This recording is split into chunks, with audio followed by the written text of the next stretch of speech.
course, the point of answering all these questions is to give an idea of how many slaves might make the products you use. The survey uses a formula based on where the raw materials for each product comes from and where finished items are made, so you end up with a slavery footprint score.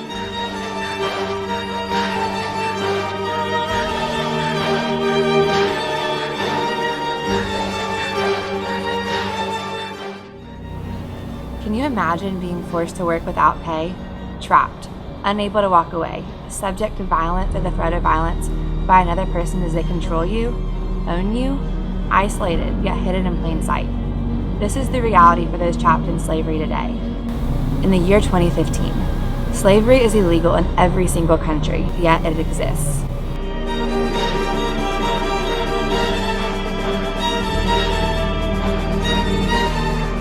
Global Slavery Index estimates that there are 36 million people in the world today who are trapped in slavery.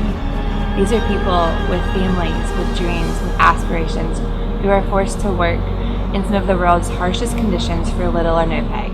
Through the globalization of our culture, the process of production has become increasingly convoluted. As technology expands markets, it facilitates the faster spread of information and proliferates ever-changing fashion trends. Consumers are more easily able to find and follow fashion trends and have grown accustomed to having fashion fast.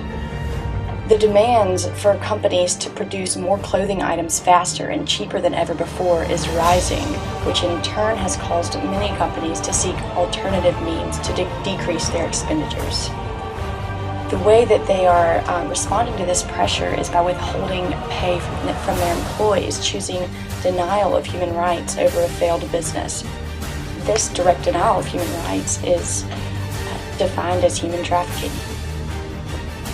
Well, the promise of globalization was that it was going to be a win-win, that consumers in the rich world would get cheaper goods and people in the poorer parts of the world would get jobs, and that those jobs would give them an opportunity to work their way out of poverty.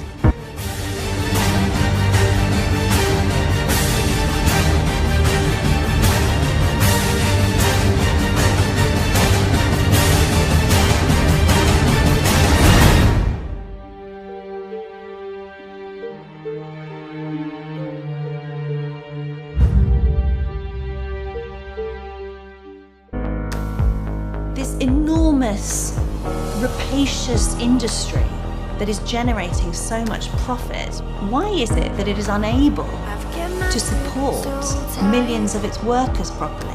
The actual business model is completely unsustainable. Unless you change that model, you can't change anything. When everything is concentrated on making profits, what you see is that human rights, the environment, workers' rights get lost.